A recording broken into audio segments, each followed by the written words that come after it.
The most powerful indicator in the system is trend red. At least it has a lot of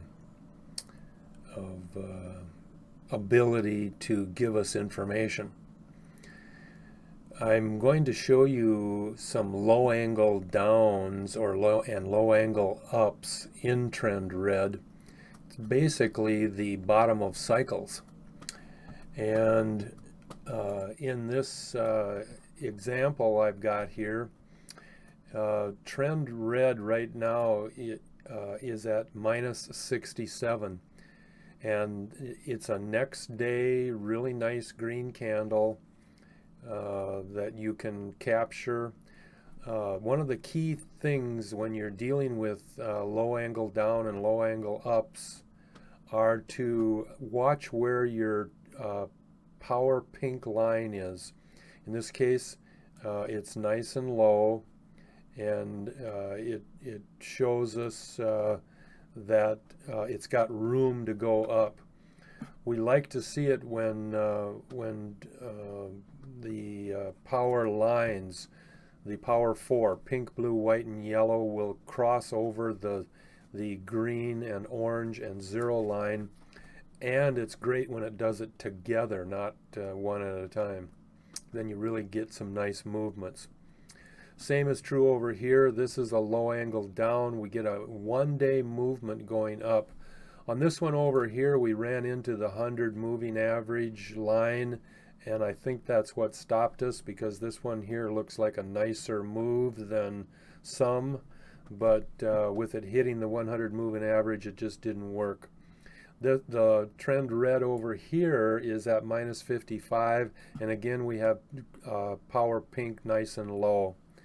One more on this symbol.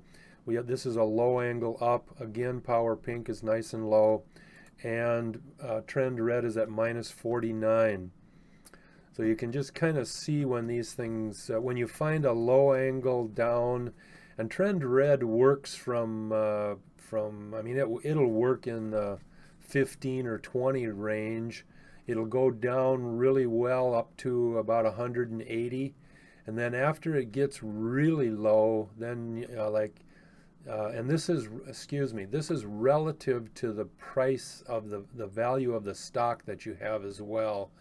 So keep that in mind, because like penny stocks or stocks under $2-3, then you will have values in the hundreds, minus 500 or minus 800, or likewise the same going up when you have low angle up or low angle down on a peak.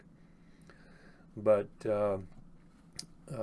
in normal stocks, this happens to be right here. This is a $15 stock, and over here it was an $18 stock or $17 stock. So in this example, or these two examples here, a next day, it really works well for a next day up. Like in both of these cases, again, we have nice green candles.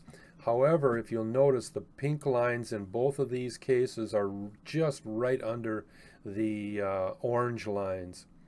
And so you don't get the height that you might expect in some.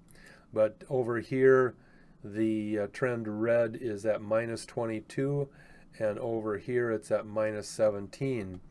So we still get the reaction, but we don't necessarily get anything after 1 day. And then on this one here, I've got a low angle up, and again we get 1 day up, and then we get a stall day, and then we get a couple of additional days up. Again, we have a nice pink pattern.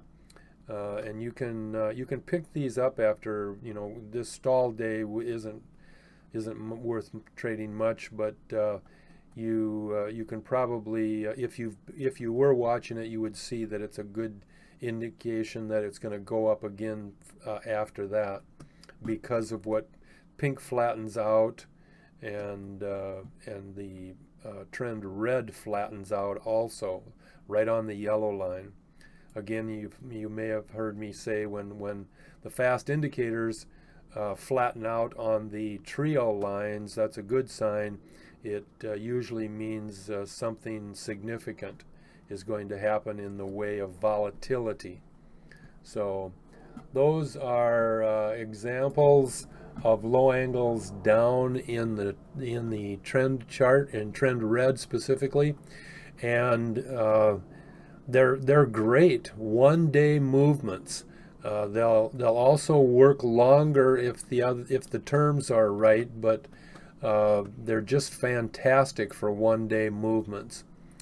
So use them to your advantage. They're clearly identified, and clearly the high probability ratio is probably 99%, because you often have the possibility of a bottlenose pattern. In other words, it'll go down one more day, but not usually when the power pink lines are deep underneath the orange line. So keep that in mind. Do your own analysis on these things. You'll find key information by just taking the time to analyze different patterns, and then mentally you become aware of how the indicator lines are going to move on future movements. So have fun trading.